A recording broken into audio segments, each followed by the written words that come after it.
Hi friends, అందరికీ నమస్తే. నేను మీ శ్రీధర్ బాబుని. ఈ మధ్య భరత్ ఒక మెసేజ్ పంపించాడు నాకు రిగార్డింగ్ హరినన్న 50 సంవత్సరాల పూర్తి చేసుకున్న సందర్భంగా సెలబ్రేషన్స్ చేయాలని ప్లాన్ చేస్తున్నట్టు. అందులో భాగంగా నన్ను ఒక వీడియో చేసి పంపించమని చెప్పాడు. ఆ ప్రయత్నమే ఇది. ముందుగా హరినన్న 50 సంవత్సరాలు పూర్తి చేసుకున్న సందర్భంగా మీకు పుట్టినరోజు శుభాకాంక్షలు. మరియు మీ గురించి మాట్లాడాల్సి వచ్చినప్పుడు కొన్ని పాయింట్స్, కొన్ని మూమెంట్స్ నేను షేర్ చేసుకుంటాను. సో మీతో నా జర్నీ ఎట్లా గడిచింది సెయింట్ పీటర్స్లో అనే దాంట్లో, స్టార్టింగ్ జాయిన్ అయినప్పుడు సెయింట్ పీటర్స్లో ఎక్కువగా మనం క్రికెట్ ఆడుతూ ఉండేటోళ్ళము. ఫస్ట్ ఇయర్లో మేము జాయిన్ అయినప్పుడు స్టార్టింగ్లో ఎక్కువగా నన్ను, రవిచంద్రని ఫీల్డింగ్కి ఆ బౌండరీస్ దగ్గర ఎప్పుడు నిలబెట్టేటోడు నువ్వు. సో అది బాగా గుర్తుంది. ఆ తర్వాత కొన్ని రోజులకి మా క్లాస్మేట్ ఒక టీం తయారైంది. మీ క్లాస్మేట్ టీం ఎలాగా ఉంది. సో మన ఇద్దరి మధ్య మ్యాచెస్ జరిగేటి. ఆ మ్యాచెస్ జరిగే సందర్భంలో చాలాసార్లు మీరు గోపన్నను విడదీసి చెప్పలేము మీతో.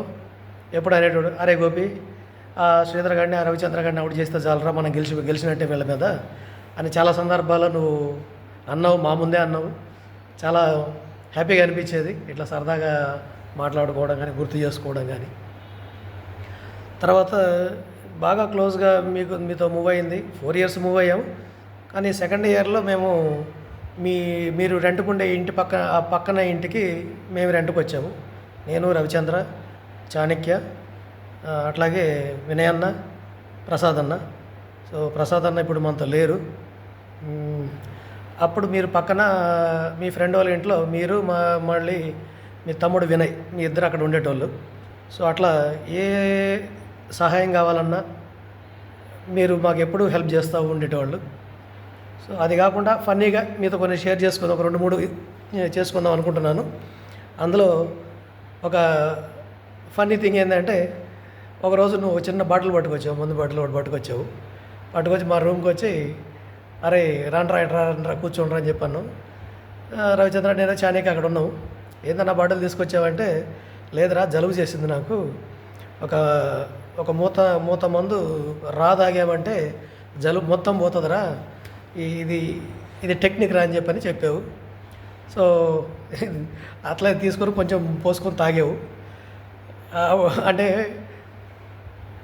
జలుబుకి మెడిసిన్ ట్రీట్మెంట్ లేకుండా ఎట్లా తగ్గించుకోవచ్చు అని చెప్పిన డాక్టర్ నువ్వే అన్నా మాకు.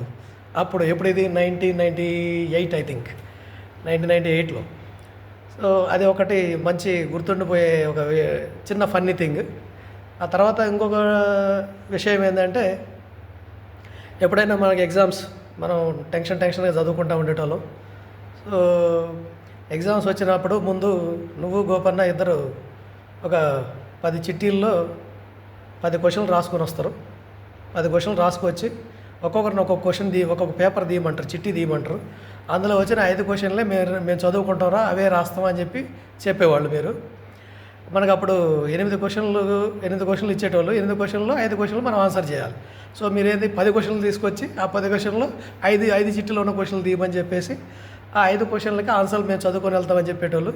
కానీ అవి దానికన్నా ఇంకా ఎక్కువ చదువుకుంటారని మేము అనుకుంటున్నాం. తర్వాత మీ రూమ్కి వెళ్ళిన తర్వాత మాకు తెలియదు కదా మీరేం చదువుతున్నారు. సో కానీ అట్లా ఎప్పుడు ప్రతిసారి అలా తీసుకొచ్చేటోళ్ళు. అది బాగా అనిపించేది, అది బాగా గుర్తుండిపోయింది సరదాగా ఇప్పటికీ. ఇది కాకుండా మీతో అంటే మీరు క్రికెట్ ఆడడం, ఫ్రెండ్స్తో మనం తిరగడం, మీ ఫ్రెండ్స్తో మేము తిరగడం, ఇవి అన్నీ చాలా సందర్భాల్లో చాలా వరకు హెల్ప్ చేశారన్న మీరు మాకు. తమ్ముళ్ళలాగా చూసుకోవడం కానీ ఇట్లా బాగా చేశారు. మిమ్మల్ని నేను జిఆర్ఈ టోఫల్ ప్రిపేర్ అయ్యేటప్పుడు నాకు ఎట్లా ప్రిపేర్ అవుతానో నాకు మీరు తెలియదు. కానీ మీ రూమ్కి వచ్చినప్పుడు అప్పుడప్పుడు చూస్తుండేటోడిని. ఆ హిందూ పేపర్లో అండర్లైన్స్ పెట్టి ఉండేటోళ్ళు. సో ఏందన్నా ఇదని అడిగినప్పుడు ఏంటంటే, అరే పేపర్ చదువుతానరా నేను, కొంచెం టఫ్ వర్డ్స్ ఉంటే నేను అండర్లైన్ చేసుకొని వాటి మీనింగ్స్, సినానిమ్స్ అవన్నీ నేను చూసుకుంటుంటారా అని చెప్పేశాను. అంటే మీరు ఎంత ముందు చూపుతున్నారని నాకు అప్పుడు అర్థం కాలేదు. కానీ ఒక జిఆర్ఈ టోఫల్కి మీరు అప్పటి నుంచే ప్రిపేర్ అవుతున్నారు. సో మీరు ఎక్కువ ఎగ్జామ్స్ గురించి భయపడింది లేదు, బాధపడింది లేదు. ఏముందిలేరా రాస్తాం, పాస్ అయిపోతాం అనే సింపుల్గా క్యాజువల్గా ఉండే వ్యక్తి మీరు. కానీ ఆ టోఫల్ జిఆర్ఈ కోసం మీరు ఆ హార్డ్ వర్క్ చేయడం అనేది ఫస్ట్ నుంచే చూశాను నేను. సో మీరు ఊరికే ఏదో లక్కీగా వీసా వచ్చేసి వెళ్ళిపోయిన మనిషి కాదు మీరు. సో దానికి హార్డ్ వర్క్ బాగా చేశారు, అది నేను చూశాను కూడా. సో అన్న, you are always best friend. నాకు మంచి అన్నవి నువ్వు ఎప్పటికీ. అట్లాగే సృజన మేడం, నమస్తే మేడం, బాగున్నారా? సో మీ పెళ్ళికి నేను వచ్చాను, మీ ఇద్దరు పెళ్ళికి నేను వచ్చాను. మ్యాక్సిమం మీ ఇంట్లో ఉన్న ఫంక్షన్స్ అన్నిటికీ పిలుస్తాడు నాకు నన్ను హరినన్న. సో అన్ని ఫంక్షన్స్ అటెండ్ అయ్యాను. సో మేడం, మా హరినన్నను కొంచెం బాగా చూసుకోండి, ఎందుకంటే హరినన్న మంచివాడు. అట్లాగే దోస్తాన బాగా ఎక్కువ. ఆ దోస్తానలో దోస్తులకు బాగా హెల్ప్ చేస్తుంటాడు.